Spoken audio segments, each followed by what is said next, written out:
When Lily Cole signed the marriage contract, she believed she was selling her future, not her safety. The man she agreed to marry was known publicly as Kang Jae-hyun, a 34-year-old Korean billionaire, heir to a global tech finance empire, and one of Seoul's most elusive elites. What Lily didn't know was that people in Seoul whispered his name only in closed rooms. And never twice. It's a new year, and while others scroll past stories like this, you stayed. That means you care, you feel, you don't want to miss moments that remind us we're alive. So subscribe, join this family, and tell me where you're watching from. Your presence matters more than you think today. The fluorescent lights of Seoul Metropolitan Hospital buzzed overhead as Lily Walker collapsed against the cold tile wall. Her legs simply stopped working. One moment she was walking toward the exit, clutching her phone with its devastating news. The next, she was sliding down, her designer bag spilling its contents across the sterile floor. Nobody stopped to help. 3 months ago, people would have rushed to assist Lily Walker, rising star of Hanyul Financial Group's international division. 3 months ago, she had an apartment overlooking the Han River, a corner office with floor-to-ceiling windows, and a reputation for being the youngest senior analyst in the company's history. Now she had nothing. The memory surfaced unbidden, that Monday morning when security guards escorted her from the building. The whispers that followed her like shadows. She embezzled millions. She falsified reports. She destroyed everything. None of it was true. The real perpetrators sat comfortably in their executive suites while Lily's face appeared on every financial news channel, painted as the architect of corruption. She had been so naive. When her supervisor handed her those documents to sign, she trusted him. When the auditors came, she was the only signature on the falsified accounts. The perfect scapegoat, a foreigner with no powerful family connections, no old money allies, no safety net. Her phone buzzed. Another message from the hospital in Vancouver. Your mother's condition has deteriorated. We require payment for continued treatment. Without authorization, we cannot proceed with the surgery. Lily's frozen bank accounts held enough money to save her mother 10 times over. Money she couldn't touch. Money that might as well exist on another planet. She pressed her palms against her eyes until she saw stars. Her mother didn't even know what had happened. Lily had protected her from the news, made excuses for why she couldn't visit, why money was delayed. Her mother believed her daughter was still successful, still respected, still someone worth being proud of. The shame of that lie burned worse than everything else. Miss Walker. Lily looked up. A woman in an immaculate charcoal suit stood before her, holding a cream-colored business card between 2 fingers. My name is Secretary Yoon. I represent the law firm of Park, Kang, and Associates. Her voice carried no warmth, no judgment, only cold professionalism. We have a proposal that may interest you. The law firm occupied the entire 47th floor of a building Lily had never noticed before, despite working 3 blocks away for 2 years. The elevator rose in silence. Secretary Yoon said nothing, offered nothing, explained nothing. The conference room was all glass and steel, overlooking a Seoul that glittered like scattered diamonds. Lily sat in a leather chair that probably cost more than her former monthly salary. A folder slid across the table. Marriage contract, Secretary Yoon said. Between yourself and our client. Lily didn't touch it. I don't understand. You are being offered a legal marriage arrangement. Duration, minimum 2 years. Compensation, all your legal troubles will disappear. Your mother's medical expenses will be covered indefinitely. You will receive a monthly allowance and housing. Why me? Secretary Yoon's expression remained unchanged. Our client has specific requirements. That's not an answer. It is the only answer you will receive. Lily's hands trembled as she opened the folder. Pages of dense legal text swam before her eyes. Confidentiality clauses. Behavior expectations. Living arrangements.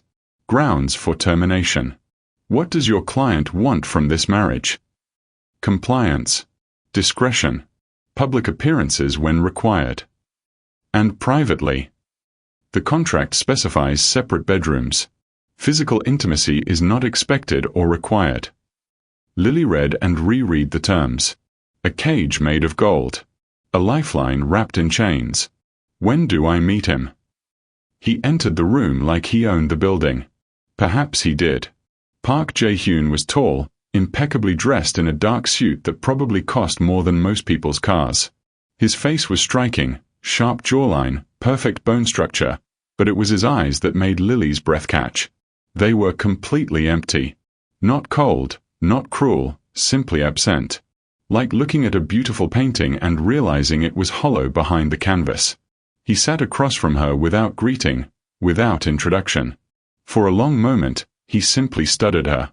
Lily refused to look away. If he expected her to crumble, to beg, to perform desperation for his inspection, he would be disappointed. She had already lost everything. She had nothing left to protect. "You are calm under pressure," he finally said. His voice was low, measured. "I have no choice but to be." "Everyone has choices, Miss Walker. Most people simply choose comfort over dignity." He tilted his head slightly. "You chose neither." She didn't know if it was a compliment or an insult. "Why me?" she asked. "Because you were chosen. Not selected."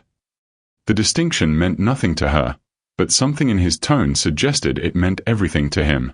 "I have conditions," Lily said. "The contract is non-negotiable."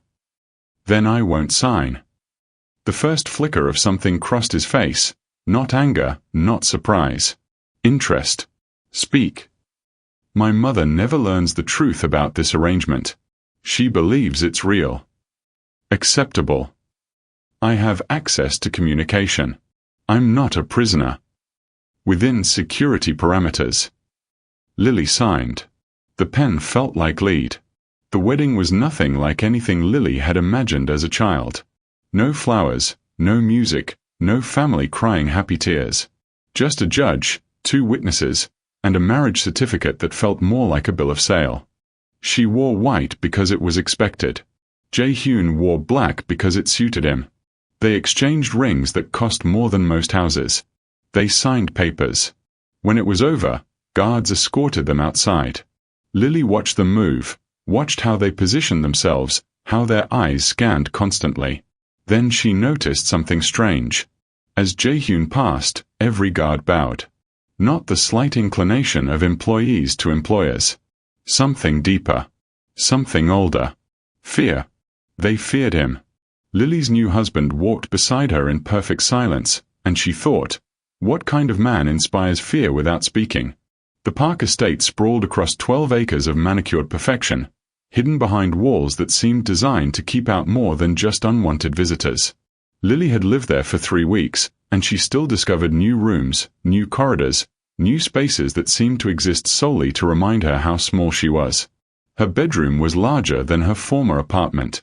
The closet held clothes she never purchased, all in her exact size. The bathroom contained products she had mentioned liking once, years ago, in an interview she barely remembered giving. Someone had researched her. Thoroughly. She woke each morning at 6, not by choice but by habit. The staff already moved through the house like ghosts, silent, efficient, invisible until needed. They called her Mrs. Park with perfect deference, but their eyes always slid toward doorways, toward shadows, toward wherever Jae-hyun might appear. He rarely did. Her husband existed in the periphery of her new life. She heard his footsteps at odd hours. She noticed his coffee cup, still warm, abandoned in the study. She felt his presence in rooms moments after he left them. But actual encounters remained rare, brief, unsettling. When they did speak, he watched her more than he listened. Those empty eyes catalogued everything, her posture, her breathing, the micro-expressions she couldn't quite control. She felt like a specimen under glass. The staff's behavior disturbed her most. These were professionals, security experts, household managers, people who had likely served powerful families for decades. Yet they flinched when Jae-hyun's name was mentioned. They moved differently when he was home, their movements tighter, more controlled. Nobody ever explained why. The first gala came 2 weeks into her marriage. Lily wore a midnight blue gown that cost more than her mother's surgery. Diamond earrings hung from her ears like frozen tears. She looked exactly like what she was supposed to be, the elegant wife of one of Korea's most powerful men. The venue glittered with Seoul's elite. Politicians, business tycoons, old money families whose names appeared in history books. They arrived in waves of silken ambition, filling the ballroom with practiced laughter. Then Jae-hyun entered. The shift was immediate. Conversations didn't stop, that would be too obvious. Instead, they changed.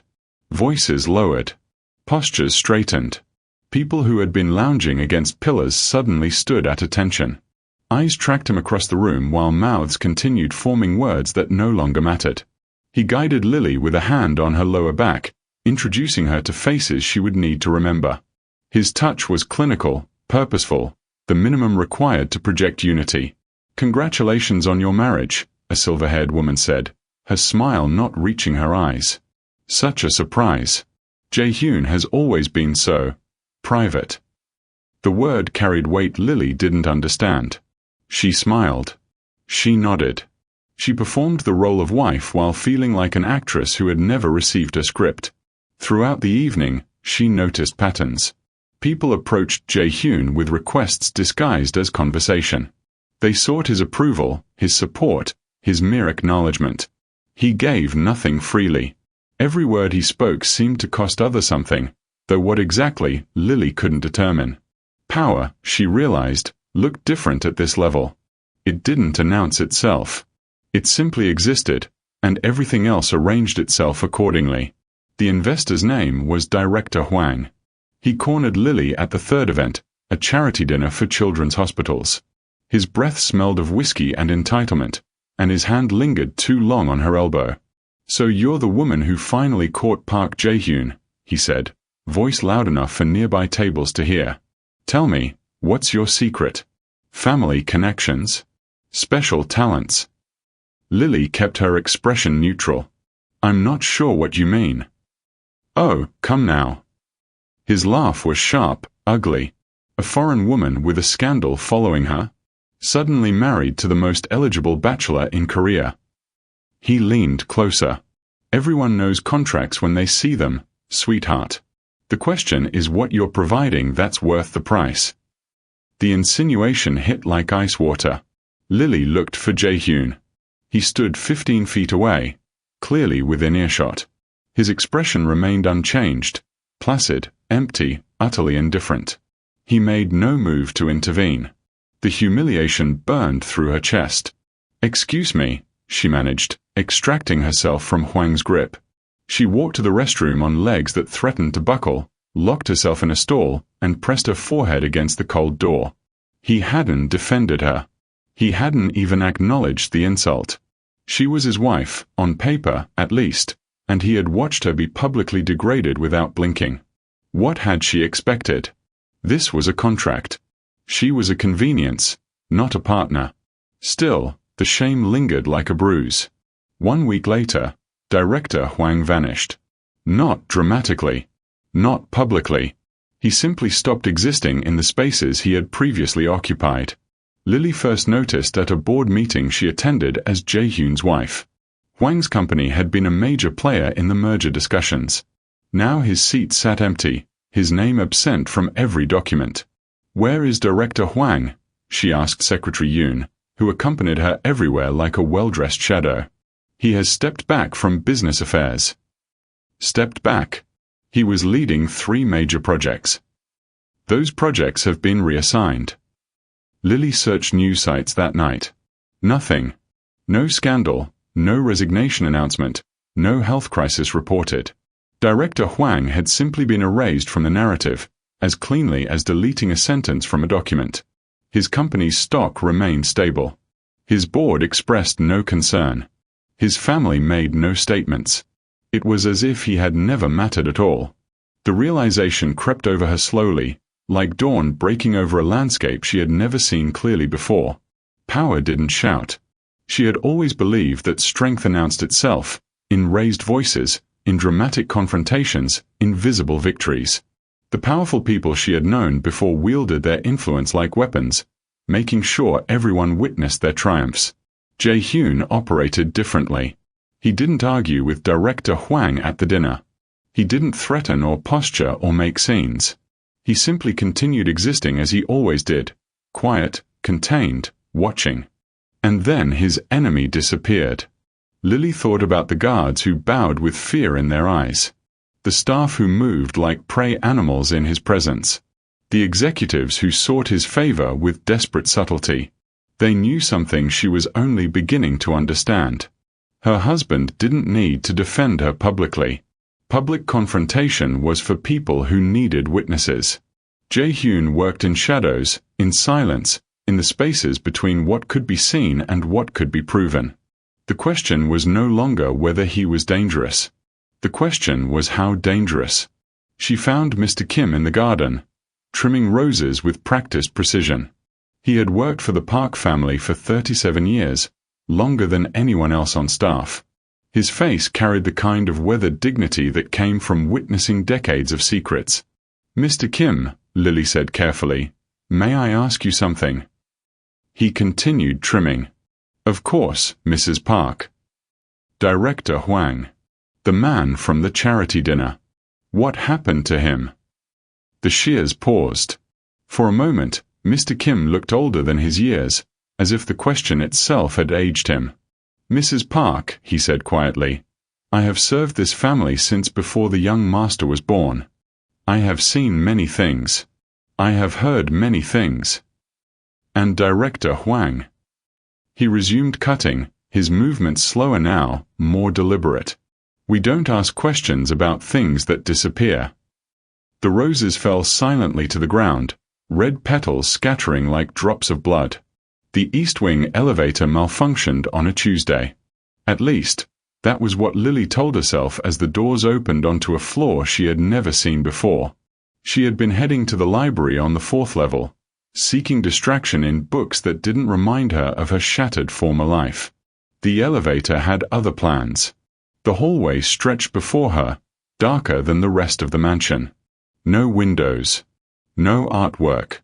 Just smooth walls painted in charcoal gray and doors marked with biometric panels that glowed soft red in the dimness.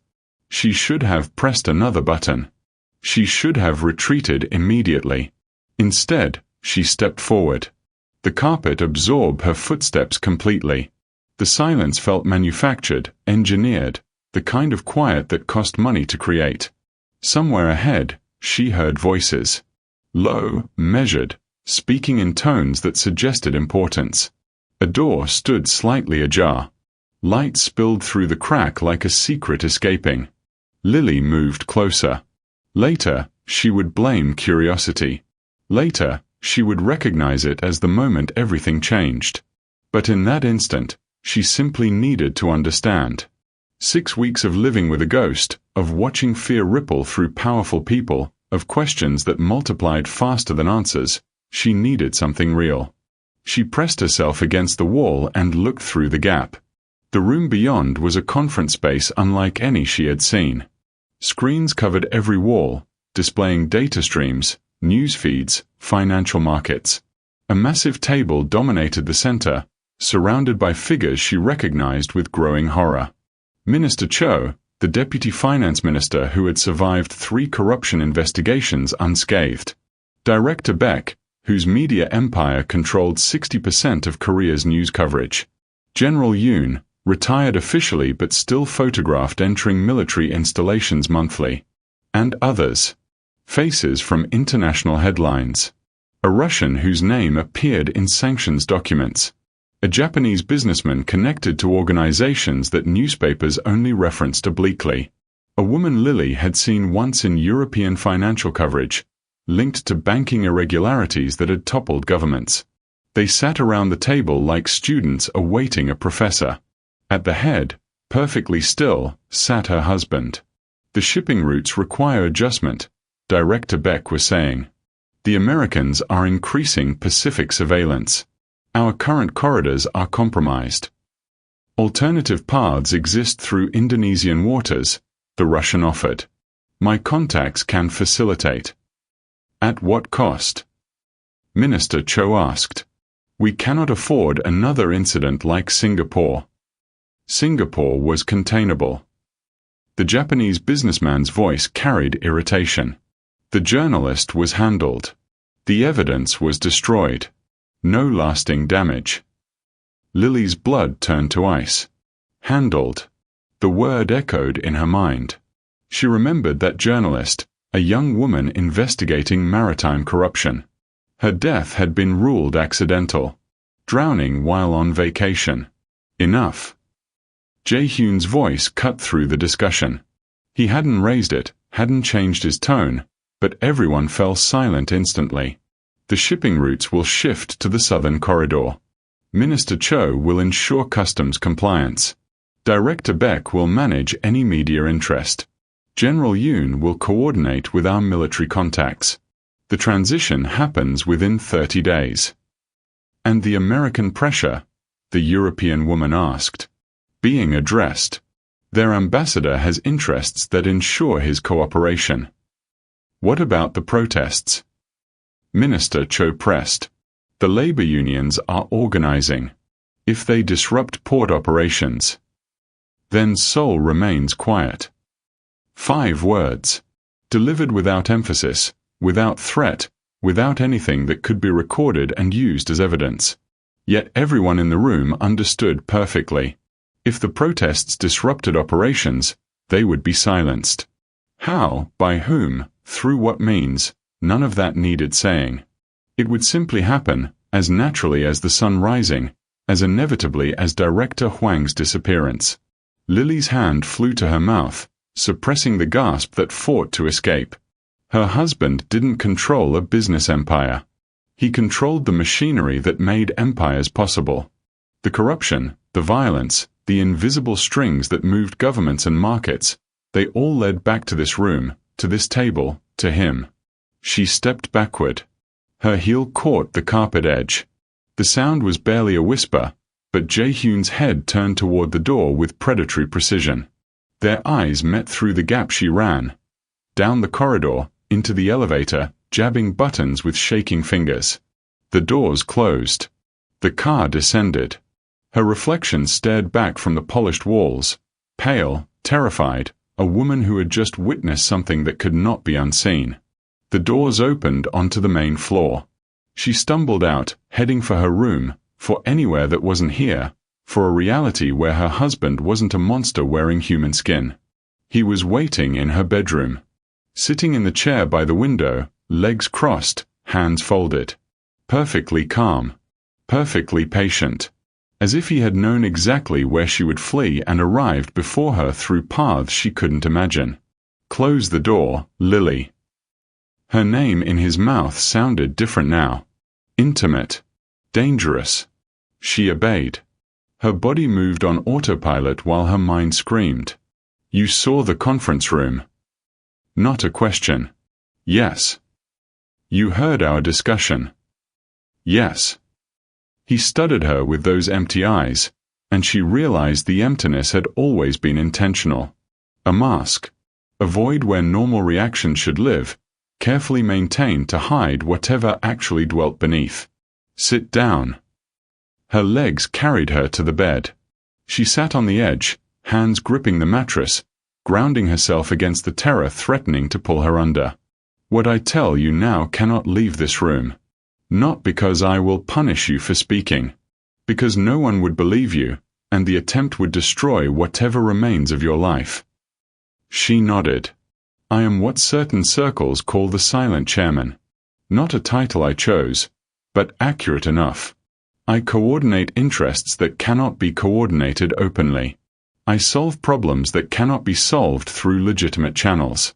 I maintain balances that keep nations from collapsing into chaos. You're a criminal. I am order. No defensiveness. No justification. Just statement of fact. Criminals operate within systems. I operate the systems themselves. The journalist. Singapore. She was murdered. She was threatening to expose operations that kept 3 million people employed in shipping industries across Asia.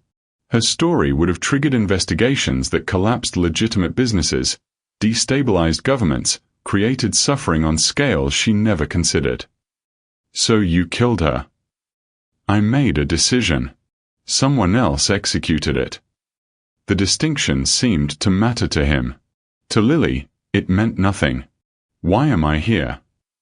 Her voice cracked. Why marry me? Why involve me in this? He rose from the chair, moving toward her with measured steps. She flinched but held her ground. This world requires certain appearances. A wife.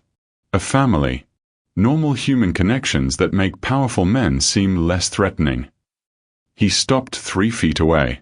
But more importantly, you are here because you are useful in ways you don't yet understand. What does that mean? It means you were chosen specifically. Your intelligence. Your education. Your particular circumstances. He paused. And your isolation. The word landed like a blade. You have no powerful family. No influential connections. No allies who would demand answers if something happened to you. When I required a wife who could be trusted with proximity to my world, who had no choice but to remain loyal, your profile matched perfectly. The truth stripped away every remaining illusion. She wasn't chosen because she was special. She was chosen because no one would miss her. If I try to leave, she whispered, what happens? You know the answer. She did. Director Huang. The journalist. Things that disappeared. I will not harm you, Lily. You are far more valuable alive and cooperative than dead and inconvenient. He returned to his chair, settling back with that terrible calm. But you should understand clearly, the door you walk through today locks from only one side. I'm a prisoner. You are a wife. The distinction exists only in your perception. She stared at the man she had married, the ghost everyone obeyed, the silence at the center of storms she had never known existed. Leaving might be possible. Escaping might even be achievable, with enough planning, enough desperation. But surviving after? That was the question that had no answer. The bathroom tiles were cold against her knees. Lily had made it 3 steps past Jae-hyun's chair before her body betrayed her. Now she knelt on Italian marble, sobbing with a violence that shook her entire frame. Tears and snot streamed down her face, and she didn't care. Dignity had become a luxury she could no longer afford. The weight of it crushed her, the complete, devastating understanding of her own disposability. She had spent her entire life believing that intelligence, hard work, and integrity would protect her. That being good meant being safe. That the world rewarded those who played by its rules. She had been so profoundly naive. No one would miss her. The phrase repeated like a death knell. Her mother was dying in a hospital across the ocean. Her former colleagues believed she was a criminal. Her country had no use for her, and her adopted home had made her a scapegoat. She existed in the negative space between worlds, unclaimed by any of them. Perfect prey. She cried until her throat was raw, until her eyes swelled nearly shut, until nothing remained but hollow exhaustion. The tears dried on her cheeks. The sobs faded into silence. And in that silence, something shifted. Jae-hyun didn't cage her. She had expected surveillance to triple, expected locked doors and monitored calls and the slow suffocation of a gilded prison. Instead, life continued with strange normalcy. She attended events. She accessed the library. She walked the gardens. But now, he spoke to her. Minister Cho's wife will approach you at the gala tomorrow, he said over breakfast, 3 days after the conference room. She will offer friendship. She is gathering information for her husband's faction. Decline gracefully. Lily stared at him. Why are you telling me this? Because ignorance is not protection. It is vulnerability. He began teaching her the landscape of his world. Not the operations, never the specifics that could implicate her, but the patterns. Who allied with whom? Which smiles concealed knives? How to read the subtle hierarchies that governed rooms full of powerful people. Director Beck laughs loudly when he's planning something, Jae-hyun observed at a charity auction. Watch his hands. They go still. The ambassador's assistant is the actual decision-maker, he noted at a diplomatic dinner. Her boss is a figurehead. Address your intelligence to her. It felt like learning a new language, one spoken in glances, silences, and the careful arrangement of bodies in space. Lily absorbed it with the same intensity she had once applied to financial analysis. Her mind, sharp and hungry, found patterns others missed. You warned me about Mrs. Cho, she said one evening. But you didn't prevent me from attending the gala. You could have kept me home. Control breeds resentment. Understanding breeds alliance. Is that what we are? Allies? He considered the question with his characteristic stillness. We are bound. The nature of that bond remains negotiable. It wasn't affection. It wasn't trust. But it was something she hadn't expected, respect.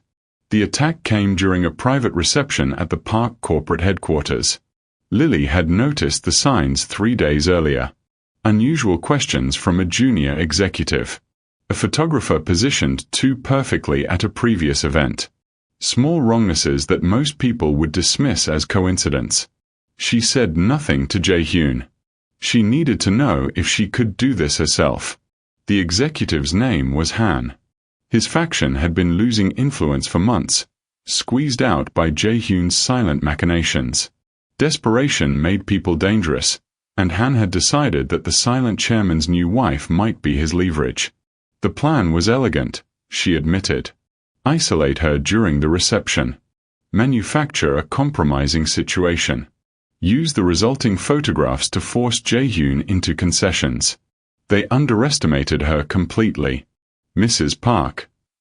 Han appeared at her elbow, smile perfectly calibrated. There's someone who wishes to meet you privately. A potential donor for your mother's hospital. The bait was well chosen. She almost admired his research. How thoughtful, Lily said. Lead the way.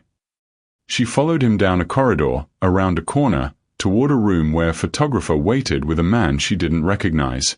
Someone paid to create the appearance of an affair. Lily stopped at the door. Mr. Han, she said calmly. The photographer behind that door is named Kang Jae-hyun. He was arrested for blackmail in 2019. Charges dropped due to insufficient evidence. The man with him is likely an actor. There's an agency on the 4th floor that provides such services for corporate entertainment. Han's face went white. Your plan requires my ignorance and my fear. I have neither. She smiled, and something in her expression made him step backward. I've already sent documentation of your movements this week to Secretary Yoon. The security footage from this hallway is being preserved. And your communications with Director Beck's assistant, yes, I know about the alliance, have been noted. You can't. I can. I have. She stepped closer, and he flinched. Here's what happens now. You walk back to that reception. You announce that your health requires a leave of absence. You disappear from Seoul for 6 months. When you return, you will be cooperative. And if I refuse? Then I tell my husband. The words hung between them. Han's face cycled through emotions, rage, calculation, fear. Fear won. 6 months, he whispered. Starting tonight. He fled. Lily stood alone in the corridor, heart pounding, hand steady. She had just neutralized a threat without violence, without masculine protection, without anything except her own intelligence and the power she had learned to wield. It felt like being reborn. She found Jae-hyun in his study afterward. Han is leaving Seoul, she said. He looked up from his documents. For the first time since she had known him, something resembling surprise flickered across his features. You knew about his plan. I suspected. I confirmed. I handled it. Without informing me. You told me ignorance is vulnerability. You never said dependence was strength. The silence stretched between them, charged with something new. He studied her, not as a specimen this time, but as an equal assessing an equal. You've changed. I've adapted. She sat in the chair across from his desk. You chose me because no one would miss me. Because I was disposable. But you miscalculated. Did I? Disposable people have nothing to protect. That makes us dangerous in ways that privileged people can never be. We have no legacy to preserve, no reputation to maintain, no family honor to consider. We are free in ways the powerful never are. He leaned back, something almost like appreciation warming his empty eyes. You are not what I expected, Lily. I'm not what anyone expected. That's the point. The gala marking their 3-month anniversary filled the Grand Hyatt ballroom with Seoul's elite. Crystal chandeliers cast fractured light across designer gowns and borrowed diamonds. Power dressed itself in silk and pretended to celebrate. Lily stood beside Jae-hyun at the entrance, greeting guests with practiced grace. She wore emerald green, her choice, not his. Her posture radiated confidence she had earned, not performed. Minister Cho's wife approached with her poisonous smile. Lily deflected her with 3 sentences that left the woman speechless. Director Beck's hands went still during a toast. Lily noted it, filed it, continued smiling. General Yoon asked pointed questions about her background. She answered with truths that revealed nothing and lies that couldn't be disproven. She moved through the room like she belonged there, because she did. Not as Jae-hyun's accessory, not as a purchased bride, not as a woman trapped by circumstance, but as someone who had looked into the abyss and learned to navigate its depths. Jae-hyun watched her work the room. When she returned to his side, he spoke quietly. You no longer fear me. No. When did that change? When I realized fear is just another cage. I've escaped too many to accept new ones. His hand found the small of her back, the same clinical touch from their first gala. But now she understood it differently. Not possession. Partnership. The world will try to use you, he said. Let them try. She looked out at the glittering crowd, the criminals and politicians, the predators and schemers, the entire ecosystem of power that had nearly destroyed her. She had entered this world as a desperate woman signing away her freedom for her mother's life. She remained as something else entirely. Not a victim. Not a trophy. Not a prisoner. A player.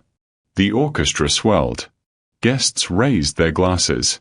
Somewhere in the crowd, enemies plotted and allies calculated, and the endless game continued its ancient dance.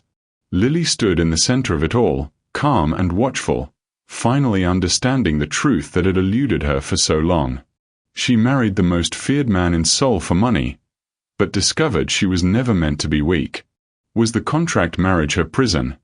Or the moment she was finally seen? Thank you for staying till the end. Most people click away, but you didn't, and that means something.